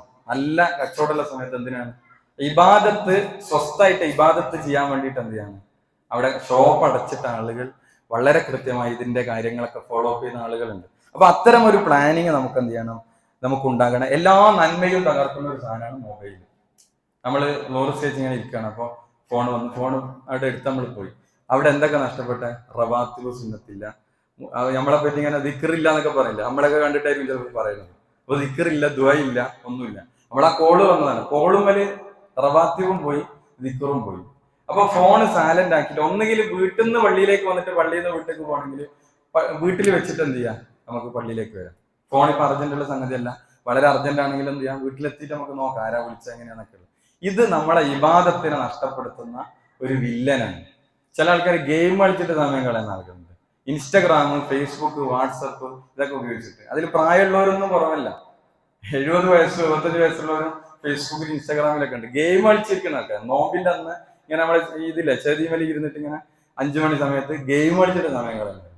അപ്പൊ ഇത് നമ്മൾ രാവിലത്തെ ദിക്റ്, വൈകുന്നേരത്തെ ദിക്റ്, ഇതൊക്കെ ഒരു ശീലമായി കൊണ്ട് നടക്കാൻ പറ്റിയ നല്ലൊരു മാസമാണ് റമദാന്. അതേപോലെ ഹറാമായ എന്തെങ്കിലുമൊക്കെ ശീലം ഉണ്ടെങ്കിൽ നേരത്തെ പറഞ്ഞ പോലെ പുകവലിയൊക്കെ ഒരു പ്രതിജ്ഞ എടുക്കാൻ പറ്റിയ സമയമാണിത്. റമദാന് മുമ്പ് നമ്മളിനി പുകവലി നിർത്തുകയാണ്. അങ്ങനെ നിർത്തിയ എത്രയോ സഹോദരങ്ങളുണ്ട്. അങ്ങനത്തെ ഒരു പ്ലാനിങ് ഇൻഷാ അല്ലാഹ് നമുക്ക് വേണം. അള്ളാഹുവിന് ഇബാദത്ത് ചെയ്യാൻ സമയം കൊടുത്താൽ അള്ളാഹു നമ്മുടെ റിസ്ക്കിൽ ബർക്കത്ത് തരുന്നതാണ്. റിസ്ക്കിൽ ബർക്കത്ത് തരും. അല്ലെങ്കിൽ അള്ളാഹ് ദാരിദ്ര്യാണ് ഇട്ട് തരാൻ. നമ്മുടെ സമ്പാദ്യത്തിൽ അള്ളാഹു ദാരിദ്ര്യാണ് തോന്നിപ്പിക്കുക, ഇല്ലായ്മയാണ് തോന്നുക. അപ്പൊ അള്ളാഹുവിന്റെ ദീനിന് കൊടുക്കുക. ഷോപ്പിൽ നിന്ന് ഇറങ്ങി ജമാഅത്തിന് എന്ത് ചെയ്യുക, പോവുക, അസറിനെത്തുക, മഗ്‌രിബിനെത്തുക. ഇത് നമ്മൾ ചെയ്യുക. അള്ളാഹു സുബ്ഹാനഹു വ തആല നമുക്ക് അനുഗ്രഹിക്കുമാറാകട്ടെ. ഇൻഷാ അല്ലാഹ് ഒരു സംസാരം കൂടി ഉണ്ട്. നമ്മൾ റമദാനിൽ കുടുംബത്തോട് തെറ്റി, ചങ്ങായിമാരോട് തെറ്റി, അയൽപക്കക്കാരോട് തെറ്റി, പിന്നെന്ത് നോമ്പ, പിന്നെന്ത് ഖുർആൻ പാരായണം. നമ്മൾ തെറ്റി നിൽക്കുക. 3 ദിവസത്തിലധികം പറ്റൂല. എന്നിട്ട് പരസ്പരം പിണങ്ങി നിന്നിട്ട് ആ നോമ്പ് എവിടെയാണ് സ്വീകരിക്കപ്പെടുന്നത്, നന്നായിട്ട് ആലോചിക്കേണ്ട സംഗതിയാണ്. അതുകൊണ്ട് തന്നെ ഷാബാനാണ്, റമദാന് മുമ്പ് സലാം ചൊല്ലി നന്നായിട്ട് പിരിയല്ലാതെ വേറെ പരിഹാരം ഒന്നും അതിനില്ല. വീട്ടിൽ പോകുക, സലാം പറയാ, സംസാരിക്കുക, നന്നാകുക. ഈ പിണക്കങ്ങൾ എത്ര കാലം വരെയാണ്? പിണക്കങ്ങൾക്കിടയിൽ മരണപ്പെട്ടു പോയ പലരുണ്ട്. എവിടെ പൊരുത്തപ്പിടിച്ചു നമ്മൾ? അതുകൊണ്ട് തന്നെ പിണക്കങ്ങൾ കൊണ്ടു നടക്കേണ്ടതല്ല. കുടുംബക്കാർ നമ്മൾ തെറ്റിയിട്ടുണ്ട്, അയലപക്കക്കാരായിട്ട് തെറ്റിയിട്ടുണ്ട്. വിഷയം ചെറിയ വിഷയമാണ്. ആ വിഷയത്തിൽ വർഷങ്ങളോളം തെറ്റി നടക്കുക. എന്നിട്ട് ലൈലത്തുൽ ഖദറിന്റെ അന്ന് ദുആ ചെയ്യുക ഇവിടെ തെറ്റിയിട്ട്. അപ്പൊ കുടുംബ ബന്ധം തെറ്റിയവനായിട്ട് അല്ല ബന്ധം മുറിച്ചു എന്ന് പറഞ്ഞ കേസാണ്. അതുകൊണ്ട് തന്നെ ഈ കാര്യങ്ങളൊക്കെ റമദാന് മുമ്പ് നമ്മൾ ഒരുക്കുക. ഇൻഷാ അല്ലാഹ് നമ്മുടെ മക്കളുമായി ബന്ധപ്പെട്ട ഒരു ഏരിയ കൂടി പറഞ്ഞിട്ട് ഇൻഷാ അല്ലാഹ് നമുക്ക് ഒന്നിച്ച് എന്ത് ചെയ്യാം, പിന്നെ ഇശാ നിസ്കരിച്ച് നമുക്ക് ഇൻഷാ അല്ലാഹ് പിരിയാം. അതിനുവേണ്ടി ഫാസിലിനെ ക്ഷണിക്കാം.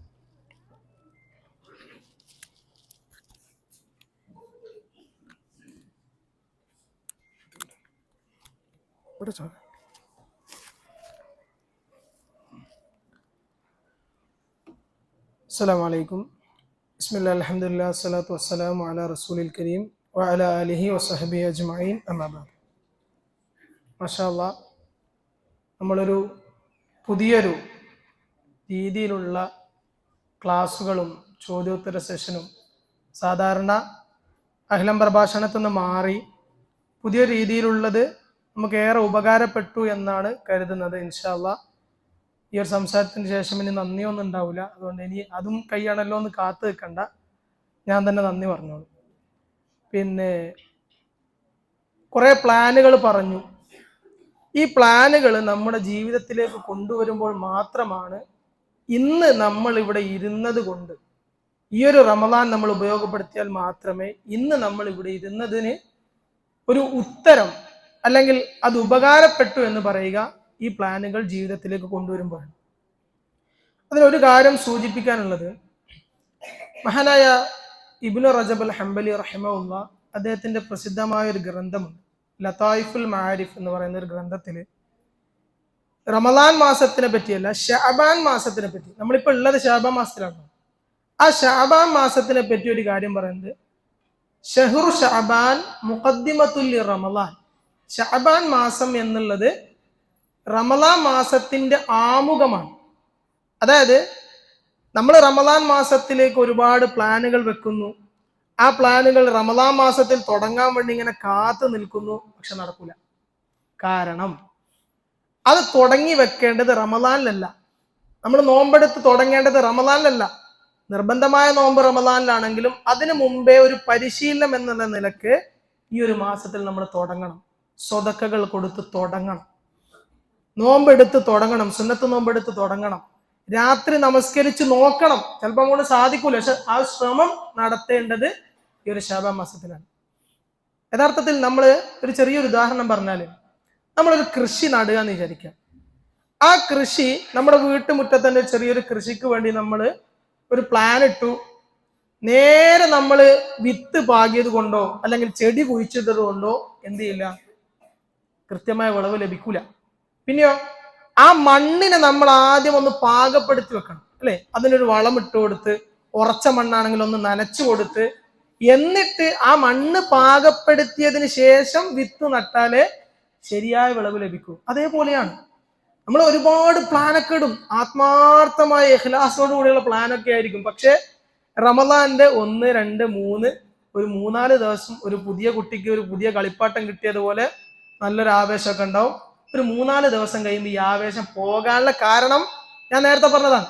ആ ചെടി എന്ത് ചെയ്യും, ആദ്യത്തെ 1-2 ദിവസമൊക്കെ ഇങ്ങനെ പിടിച്ചു വെക്കും, പിന്നെ അങ്ങ് വാടിപ്പോകും, പുതിയതാണെന്നുള്ള രൂപത്തിൽ. അതേപോലെ നമ്മളെ റമദാൻ നഷ്ടപ്പെട്ട് ഇങ്ങനെ അതിന്റെ റൂട്ട് മാറിപ്പോകും. ആ റൂട്ട് മാറുന്നതിൽ ഒരുപാട് ഘടകങ്ങളുണ്ട്. നേരത്തെ റാഷിദ് സൂചിപ്പിച്ചു, കച്ചവടങ്ങൾ മാറ്റി വെക്കുന്ന ആളുകളുണ്ട്. പക്ഷെ ആ റമദാനിൽ കച്ചവടം തുടങ്ങുന്ന വേറൊരു ആൾക്കാരുണ്ട്. ആ റമദാനിൽ മാത്രം സീസൺ കച്ചവടം എന്ന് പറഞ്ഞ് പിന്നെ നോമ്പ് തുറ സ്പെഷ്യൽ, അല്ലെങ്കിൽ രാത്രി ഉള്ള പുതിയ സ്പെഷ്യൽ, അന്ന് പുതിയ പുതിയ സോഡകളും പുതിയ പുതിയ പാനീയങ്ങളൊക്കെ അന്ന് വരും, പുതിയ പേരുകളിൽ വരും. എന്നിട്ട് ആളുകൾ എവിടെ ഉണ്ടാവുക, ഇപ്പുറത്ത് തറാവിസ്കരിക്കുന്നുണ്ടാവും, ബാക്കിയുള്ള ഒരു കുടുംബസമേതം ഇങ്ങനെയുള്ള ഒരു ഏരിയ, ആ ഒരു ഏരിയ തന്നെ സെറ്റ് ചെയ്യും. ഒരു ഏരിയയിൽ ഇങ്ങനെ എന്ത് ചെയ്യും, ആ സെറ്റ് ചെയ്ത് ആളുകളൊക്കെ അവിടെ ആയിരിക്കും. സുഹൃത്തുക്കളെ ആലോചിച്ചു, എത്ര ഗൗരവമുള്ള കാര്യമാണ് റമദാൻ. അതാരെ പ്ലാനാണെന്നറിയോ? നമ്മളെ പ്ലാൻ ഇടുന്നുണ്ടെങ്കിലും ഷെയ്ത്താൻ അതിനേക്കാൾ വലിയ പ്ലാൻ ഒറ്റപ്പുറത്തുണ്ട്. നമ്മൾ തറാവിക്ക് പോകണമെന്ന് പ്ലാൻ ഇട്ടാൽ ആ തറാവി തകർക്കാനുള്ള പ്ലാൻ ഇപ്പുറത്ത് വേറെ പ്ലാൻ സെറ്റ് ആകുന്നുണ്ട്, ഷെയ്ത്താനും ഓന്റെ പടയാളികളും. അപ്പൊ ആ പ്ലാനിൽ നമ്മൾ വീണ് പോകരുത്. അപ്പോൾ കുറച്ച് കാര്യങ്ങൾ കുട്ടികളുമായി ബന്ധപ്പെട്ട് കുറച്ച് കാര്യങ്ങൾ പറയാണ്. ഒന്ന്, നമ്മൾ നോമ്പെടുക്കുന്നതോടൊപ്പം കുട്ടികളെയും നോമ്പെടുക്കാൻ നമ്മൾ ശീലിപ്പിക്കും. അവർക്ക് ഒരു രസമാണ്. റമദാൻ നോമ്പെടുക്കുന്നു, അത്താഴത്തിന് പുതിയ സമയത്ത് എണീക്കുന്നു. ചില ആളുകളെങ്കിലും കുട്ടികളെ അവരെ വിളിക്കണ്ട എന്നുള്ള നിലക്കൊക്കെ നിൽക്കുന്നുണ്ടെങ്കിൽ അത് മാറ്റിയെടുക്കണം. കുട്ടികളെ, ചെറിയ കുട്ടികളെയാണ് ഉദ്ദേശിക്കുന്നത്. ചെറിയ കുട്ടികളെ ഈ ഒരു പുതിയ ശീലങ്ങൾ നമ്മൾ ശീലിപ്പിക്കണം. നിസ്കാരം നമ്മൾ നിസ്കരിക്കുന്നുണ്ടാവും, നമ്മൾ കൃത്യമായി ജമാഅത്തിന് പോകും. പക്ഷേ ഇതിന്റെ പ്രാധാന്യം കുട്ടികൾക്കും കൂടി നമ്മൾ മനസ്സിലാക്കി കൊടുത്ത് അവരെയും കൂടി ഇതിലേക്ക് നമ്മൾ കൊണ്ടുവരണം. പ്രധാനപ്പെട്ടും ശ്രദ്ധിക്കേണ്ടത് ഈ ഒരു റമദാൻ വരുന്നത് ഏകദേശം കുട്ടികളുടെ പരീക്ഷാ കാലഘട്ടത്തിലാണ്. അപ്പൊ കുട്ടികൾ പഠിപ്പിൽ മാത്രം മുഴുകിയത് കൊണ്ട് എന്തില്ല, അവർക്ക് റമദാനും കിട്ടൂല, പരീക്ഷയും കിട്ടൂല. ആ പരീക്ഷയിൽ ബർക്കത്ത് കിട്ടാൻ ഇപ്പൊ SSLC എക്സാം ആയാലും കൊല്ലപ്പരീക്ഷയിലും ഒക്കെ വരുന്നത് മാർച്ച് മാസത്തിലാണ്. അതേ മാസത്തിലാണ് പകുതിയോളം റമദാൻ വരുന്നത്, പ്രത്യേകിച്ചും അവസാനത്തെ 10 പെരുന്നാളിന്റെ മുമ്പ് ശേഷവും എക്സാം ഉണ്ടാവും. അപ്പൊ ആ സമയത്തൊക്കെ കുട്ടികളെ നമ്മൾ കൃത്യമായി പരിശീലിപ്പിക്കണം. നമ്മൾ നന്മ ചെയ്യുമ്പോൾ ആ നന്മയുടെ ഒരു ഭാഗമാക്കാൻ കുട്ടികളെ നമ്മൾ ശീലിപ്പിക്കുക. അപ്പൊ നമുക്ക് സമ്പാദിച്ച പണം ഉണ്ടാവും, കുട്ടികളുടെ കയ്യിൽ അതുണ്ടാവില്ല. നമ്മൾ അവരെ കൊണ്ട് കൊടുത്ത് ശീലിപ്പിക്കുക. അവരെ പിശുക്കന്മാരാക്കിയിട്ടല്ല വളർത്തേണ്ടത്. അവരെ കൊണ്ട് എന്ത് ചെയ്യുക, ചെറിയ ചെറിയ സ്വതക്കകൾ കൊടുത്ത് ശീലിപ്പിക്കുക. അതേപോലെ ഇപ്പൊ ജാമിയ പോലുള്ള അല്ലെങ്കിൽ വിസ്ഡം ഹൗസ് പോലുള്ള സംരംഭങ്ങൾക്ക് ഒരു ബോക്സോ മറ്റോ ഉണ്ടാക്കി ഓരോ ദിവസവും അതിലിടുന്ന ഒരു ശീലം ഉണ്ടാക്കിയെടുക്കുക. അങ്ങനെ കുട്ടികളെയും കൂടി ഈ ഒരു രൂപത്തിലേക്ക് കൊണ്ടുവരുമ്പോൾ മാത്രമേ ആ ഒരു റമദാൻ പൂർണ്ണമായും നമുക്ക് കൈവരിച്ചു എന്ന് പറയാൻ സാധിക്കുകയുള്ളൂ. നമ്മൾ വലിയ എന്ത് ചെയ്യുന്നു, രാത്രി നിസ്കരിക്കുന്നു, അതേപോലെ തന്നെ നോമ്പെടുക്കുന്നു, സക്കാത്ത് കൊടുക്കുന്നു, സ്വതക്ക കൊടുക്കുന്നു, നന്മകൾ ഇങ്ങനെ വർദ്ധിപ്പിക്കുന്നു. അതോടൊപ്പം കുട്ടികളെയും കൂടി നമ്മൾ ചേർത്തെടുക്കണം. തറാവിക്ക് പോകുമ്പോൾ, ഖിയാമുൽ ലൈലിന് പോകുമ്പോൾ അവർക്ക് പൂർണ്ണമായി നിസ്കരിക്കാൻ പറ്റിയില്ല എങ്കിലും അവരെ നമ്മൾ കൂട്ടണം. അവർക്ക് ഇതുമായൊരു ബന്ധം, പള്ളിയുമായൊരു ബന്ധം, ദീനുമായൊരു ബന്ധം, നന്മകളുമായൊരു ബന്ധം നമ്മൾ മനഃപൂർവ്വം ഉണ്ടാക്കിയെടുക്കണം. ഒരു കുട്ടി എന്ത് ചെയ്യില്ല, സ്വയം പള്ളിയിലേക്ക് വരൂല, സ്വയം അങ്ങനെയുള്ള നന്മകൾ ചെയ്യൂല. നമ്മളാണ് അതിനെന്ത് ചെയ്യേണ്ടത്, കളമൊരുക്കേണ്ടത് എന്ന് നമ്മൾ പ്രത്യേകം മനസ്സിലാക്കുക. അതേപോലെ തന്നെ നോമ്പ് പരിശീലിപ്പിക്കുന്നതും, പിന്നെ അതേപോലെ കുട്ടികൾക്ക് പുതിയ പുതിയ കാര്യങ്ങൾ, ദീനുമായി ബന്ധപ്പെട്ട ഒരു പ്രാർത്ഥന, ദിവസവും ഒരു പ്രാർത്ഥന പഠിപ്പിക്കുക. നമ്മൾ ഖുർആൻ ഓതുന്ന സമയത്ത് അവരെ ഖുർആൻ ഓതിപ്പിക്കുക. അങ്ങനെ അവരെയും കൂടി ഇതിലേക്ക് കൊണ്ടുവന്ന് ഈ നോമ്പ് ഏറ്റവും ഹൈറായ രീതിയിൽ നമ്മൾ മാറ്റണം എന്നാണ് ഞാൻ സൂചിപ്പിക്കുന്നത്. കൂടുതലായി ദീർഘിപ്പിക്കുന്നില്ല. അതേപോലെ തന്നെ കൂട്ടത്തിൽ സൂചിപ്പിക്കാനുള്ളൊരു കാര്യമാണ്, ഇൻഷാ അല്ലാഹ് ഫെബ്രുവരി 6, 7, 8 ജാമ്യയുടെ കോൺവെക്കേഷൻ ആണ്. വലിയൊരു പ്രോഗ്രാമാണ്. ഇവിടെ പങ്കെടുത്ത എല്ലാ ആളുകളും കുടുംബസമേതം, ഇനി പങ്കെടുക്കാത്ത ആരെങ്കിലും ഉണ്ടെങ്കിൽ അവരെയും കൂടി അറിയിച്ച് കുടുംബസമേതം ആ ഒരു പ്രോഗ്രാമിനെത്തുക. ബസ് സൗകര്യം നമ്മുടെ പാനൂർ മണ്ഡലത്തിൽ നിന്നുണ്ടായിരിക്കുന്നതാണ് എന്ന് പ്രത്യേകം അറിയിക്കുന്നു. ഇൻഷാ അല്ലാഹ് നമ്മളുടെ ഈ ഒരു കൂടിയിരുത്തം, വളരെ സമയം നമ്മൾ വൈകുന്നേരം മുതൽ ഇരുന്ന ഈ ഒരു ഇരുത്തം അല്ലാഹു സുബ്ഹാനഹു വ തആല ഏറ്റവും പ്രതിഫലം ലഭിക്കുന്ന ഒരു അമലായി മാറ്റി തീർക്കുമാറാകട്ടെ.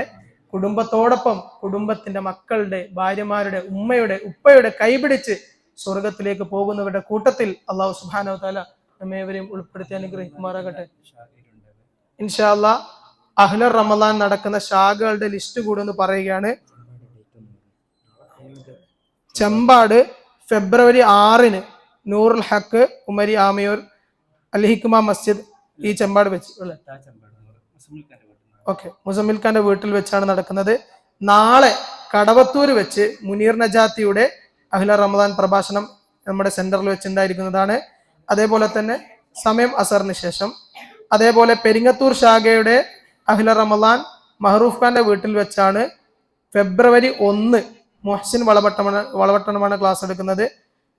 കല്ലിക്കണ്ടിയിൽ ജനുവരി 31 അസറിന് ശേഷം മുഹാജർ ഫാറൂഖി നജീബ് ഖാന്റെ വീട്ടിൽ വെച്ച്, ഈസ്റ്റ് പാറാട് നജീബ് ഖാന്റെ വീട്ടിൽ വെച്ചാണ് അഹ്ലർ റമളാൻ പ്രഭാഷണം ഉള്ളത്. അതേപോലെ ചെണ്ടയാട് ഫെബ്രുവരി 14 റിയാസ് സ്വലാഹി ചെണ്ടയാട് മസ്ജിദ് 29 ഇൻഷാ അല്ലാഹ് ജനുവരി 29 ചെണ്ടയാട്. അസറിന് ശേഷം റിയാസ് സ്വലാഹിയാണ് ക്ലാസ് എടുക്കുന്നത് മഗ്രിബിന് ശേഷം. ചെണ്ടയാട് 29 റിയാസ് സ്വലാഹി, മഗ്രിബിന് ശേഷം ചെണ്ടയാട് മസ്ജിദിൽ വെച്ച് തന്നെയാണ് ക്ലാസ് എടുക്കുന്നത്.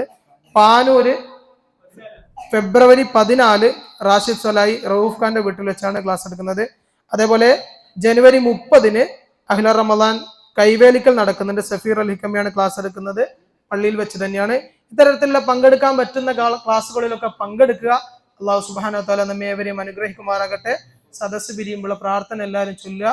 സുബ്ഹാനക അല്ലാഹുമ്മ ബിഹംദിക അഷ്ഹദു അൻ ലാ ഇലാഹ ഇല്ലാ അൻത അസ്തഗ്ഫിറുക വ അതൂബു ഇലൈക്.